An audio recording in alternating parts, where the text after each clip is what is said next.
Oficina de Análise Transacional. Introdução, análise estrutural de primeira e segunda ordem. A análise transacional é o melhor método de autoconhecimento. A AT, como nós chamamos, é muitas coisas. Primeiro, é uma filosofia, um ponto de vista sobre as pessoas. Segundo, é uma teoria do desenvolvimento da personalidade, do funcionamento intrapsíquico e do comportamento interpessoal. Terceiro, é um sistema de técnicas destinadas a ajudar as pessoas a compreender e modificar seus sentimentos e comportamentos. A análise transacional é uma teoria da conduta individual e social.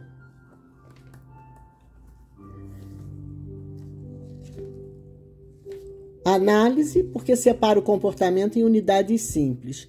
Transacional, porque aplica a análise dos intercâmbios de estímulos e respostas entre as pessoas, que ela denomina de transações.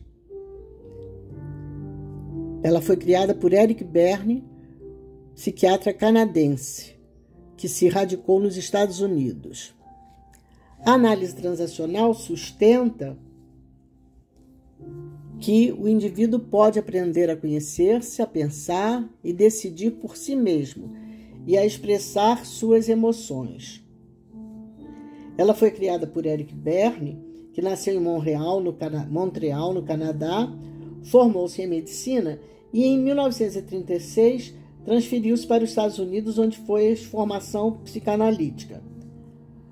Mas no final não se tornou um psicanalista, pois sentia-se atraído pelo brilho e profundidade da psicanálise e aborrecido pela sua lentidão excessiva, complexidade e rigidez. De acordo com Eric Berne, suas teorias se desenvolveram enquanto observava mudanças de comportamento no paciente quando um novo estímulo, como uma palavra, um gesto ou um som, passava a ser focalizado. Mudanças de expressão facial, entonação de voz, gestos e posturas. Era como se existissem várias pessoas diferentes dentro do indivíduo. Algumas vezes, uma ou outra dessas pessoas interiores parecia ter o controle de toda a personalidade de seu paciente.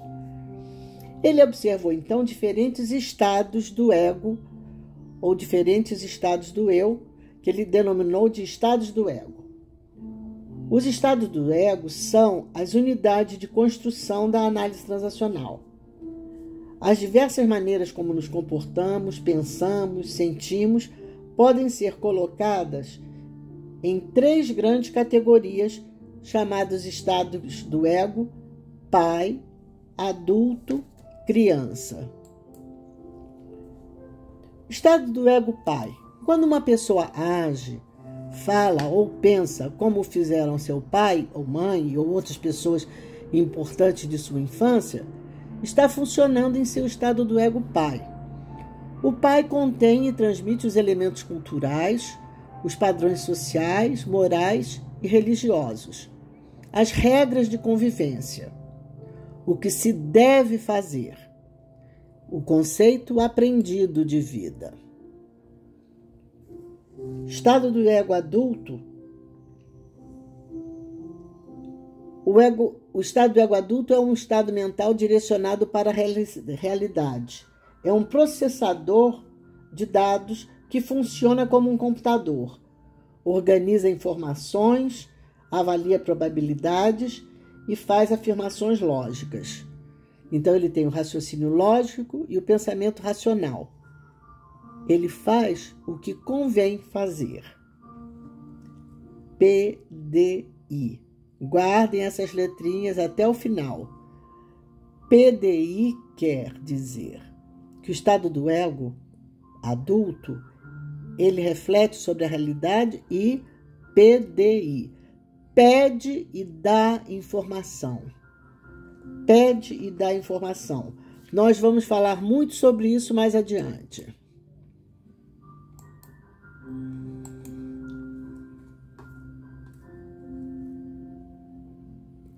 Estado do ego criança.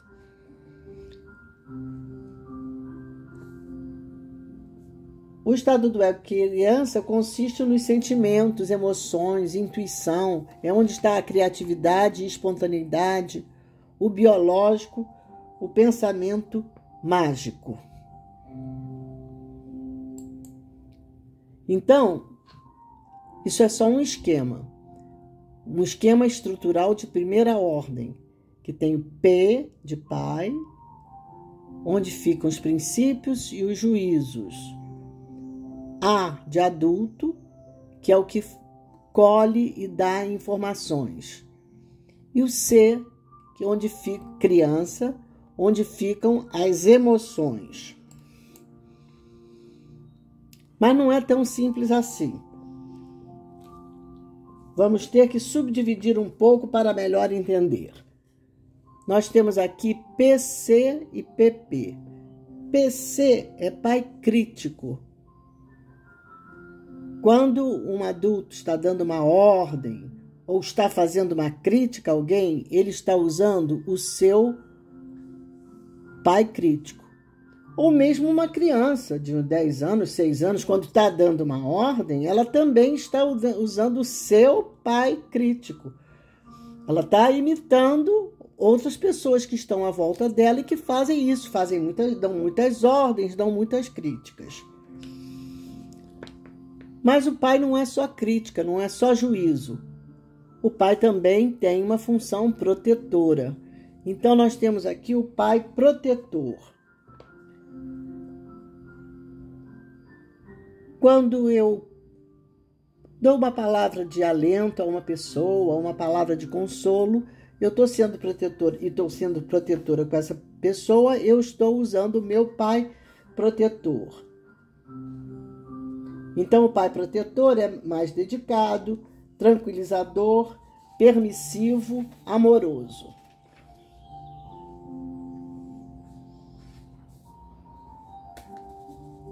Os estados do ego são fenômenos fisiológicos normais.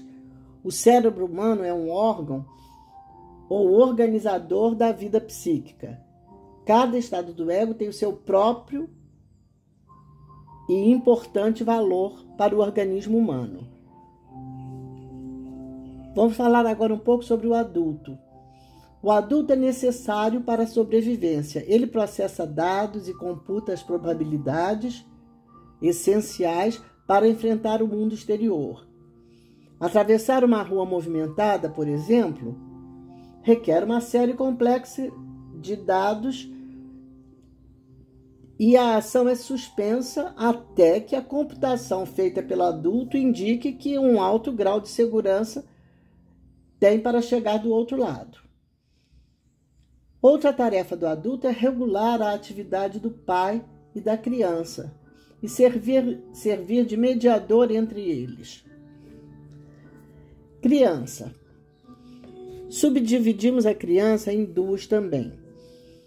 Subdividimos na criança livre ou natural, CN, criança natural ou livre, que expressa as emoções naturais que vamos aprendendo assim que nascemos e que são as emoções autênticas que nós podemos expressar.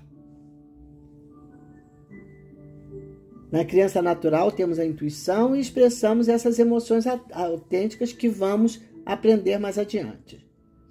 E a criança adaptada, que modifica sua conduta sob a influência do pai. Então, quando uma criança recebe uma ordem, ela pode reagir de 3 maneiras. Ela pode se rebelar e dizer, não vou fazer. Então, ela foi uma criança rebelde. Ou ela pode ser uma criança submissa. Vai e faz o que mandaram fazer. Ou pode ser uma criança opositora. Diz que vai, que está indo, mas não vai, fica parada. O pai Então, o pai transmite cultura, tradição, valores, até preconceitos também, né? O que se deve fazer. E ele faz isso através de juízos feitos sem justificativa, ordens, críticas, proteção, educação. O adulto transmite ciência, técnica, ética atualizada, o que convém fazer. Faz isso através de raciocínio, intercâmbio racional, linguagem científica e técnica. A criança transmite a vida, o biológico, o pensamento mágico, as mensagens mais importantes para o roteiro de vida. Ela transmite o que gosta de fazer. Isso através de mensagens carregadas de emoção, verbais ou não. Criação artística, espontaneidade.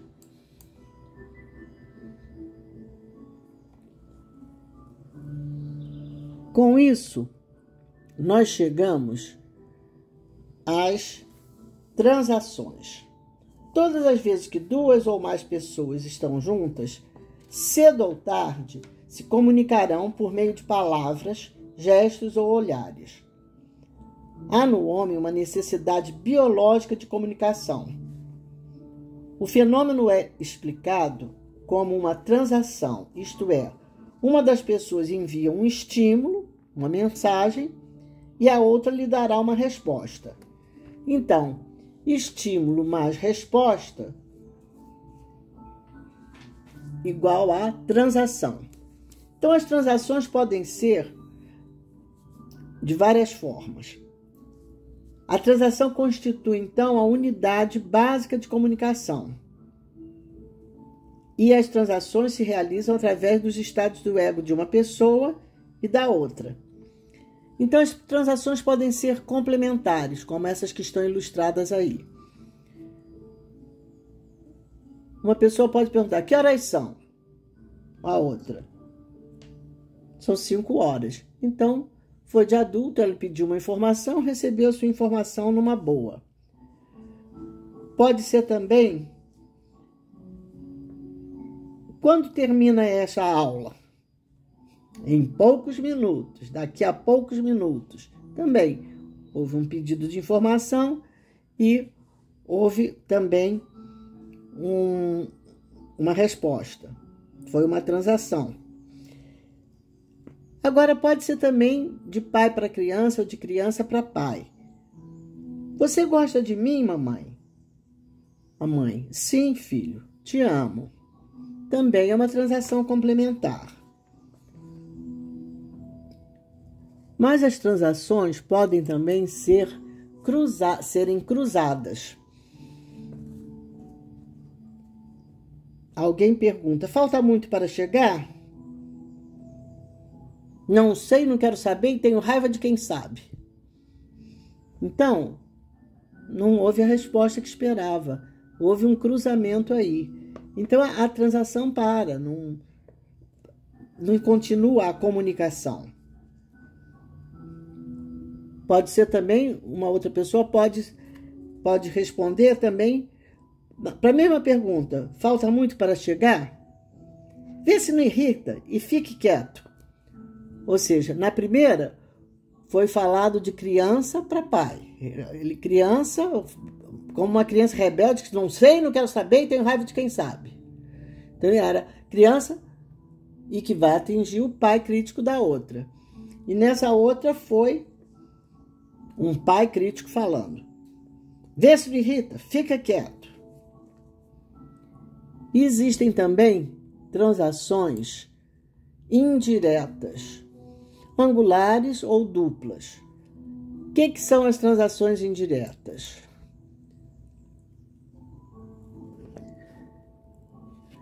Existem transações ocultas ou indiretas, onde interferem 2 ou mais estados do ego, e uma transação se faz em nível evidente social e outra em nível oculto psicológico. Essas transações constituem a base dos jogos psicológicos, que é um outro tema da análise transacional muito interessante. Então, por exemplo, muitas vezes pode ser a criança fala, mãe, não fiz o que a senhora mandou. Essa foi a frase social, mas psicologicamente ela estava provocando a ira materna, ela estava já estava provocando para que viesse uma crítica para ele. E pode ser também, por exemplo, um rapaz que compra uns discos ou tem som em casa e fala para a mulher, para a moça, eu tenho uns discos, umas músicas ótimas em casa, você quer ouvir no meu apartamento? Ela diz sim. Então isso foi no nível social. Não falou uma coisa ou outra, mas no nível psicológico, oculto, indireto, estava havendo um convite para um intercâmbio sexual, para encontro amoroso e não somente uma coisa psicológica.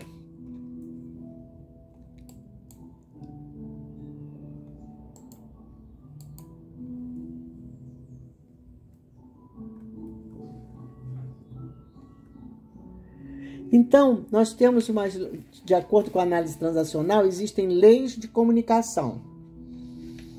A comunicação perdura se as transações forem complementares. Então, eu pergunto que horas são e eu recebo a hora, eu poderei fazer outras perguntas e continuar conversando. A comunicação se interrompe quando as transações se cruzam.